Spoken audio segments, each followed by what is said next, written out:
My name is Sandra Gordon. Miss Gordon, you were a passenger in that motor vehicle Yes, I was at the front. that crashed. Yes, it is. Just everything you remember. Going on smooth.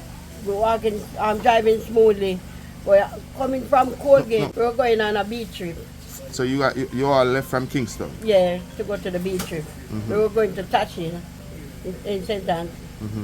So on the way going on smoothly. When we just as a crossover Colgate, the bus started to move fast. Minibus started to move fast. Little before we reached the firm gully, to enter the firm gully. So the driver started to scream now and said, driver, driver, and the driver tried to stop because the driver said, mommy, we can't find no brakes. We can't find no brakes. And he would have to swerve the bus to Fiend side to the wall because the bus going crossway and the road him till it reached over to the side now and look up in the wall. My sister-in-law was behind him. He was pinned down in the bus. You know. The driver pinned down in the bus. I was at the front. Me and one next little girl was beside me. Yeah, so I come out of the bus, and when I come out of the bus now, we started to pull the side door to take out my brother and the rest of the children, but we couldn't take them out. So passed by, that was going to the beach now. Stop and next bus stop and take out, and started to pull the back of the bus and started to take out the children them. You understand? So I was the first one, and next little girl named Kayla was and three other children first go to the hospital.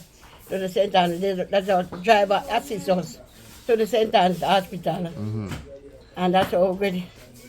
And that little girl is no very serious. That was in the car with me. No, not one in the front. One of them from the back. Foot break. But the one who was in the front with you, she sustained a broken leg. Yeah. And then the one at the back, the little girl, no, she was at the back. It sent her to the front in the middle of the bus. And she was very unconscious. That was the one I traveled with to the hospital. And as we reached there, the doctor them started to look after her and so. Suzette Thomas? Yeah. My brother, baby mother. He been with her for 31 years. Where is he now? He's over there crying. Oh boy. Our grandson was beside her too, and our grandson received a broken jaw and in foot. Him very serious too. Was just the driver because we went down smoothly. So things were going on smoothly. Up until he said he couldn't find the brakes. Yeah. Oh my. Whoa. No. When I see the bus landing into the wall, I say, yes, this is it for me. This is it for me. But when the bus crashed down and I see that I can't move and come out, the only problem I have was I have a terrible chest and back pain and my hand. Yes. And when I'm told they cut on my side, that's all the pain. But when I did an x-ray and them said the chest was okay, so everybody broke, everybody's still in the hospital. Kayla is the most serious one. 8 going to 9 next month. But she's at the Bustamante Hospital now.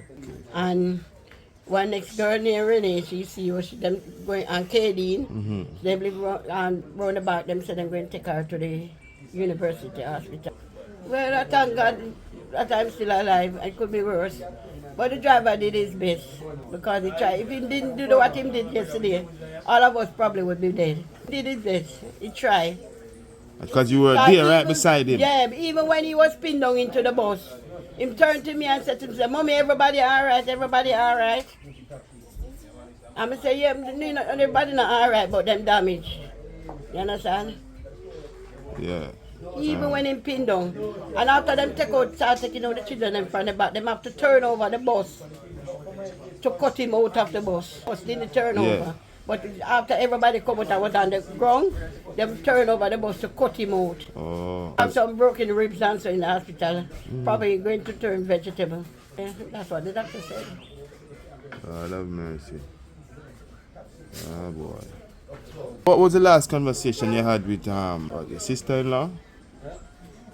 No, we were joking and laughing at the time in the bus. She was saying when she heard about the trip, she was the first person that said she going. She going and so I say yes. That's the last time we talked to her. And I even give her some water before on the bus. She do some domestic work. Very sad, very sad. Very sad. Everybody is mourning because everybody knows. And these people is not a set of troublemaker, so everybody knows. Everybody mourning. Yes. Especially my brother. My brother is such a nice man. Lose that love. My brother said he can't get a next woman like she. She's so nice to him. Eric Garden. Mr. Gordon, you were in that crash yesterday Yes. in Fern Gully, Yeah. and you lost your. Wife, Susie Thomas. Are you together with? 1 year live for. Yeah, my daughter 28 already before that. Can't feel that I go too far. Anytime I go to that she will say, I'm not say she know I feel away bad.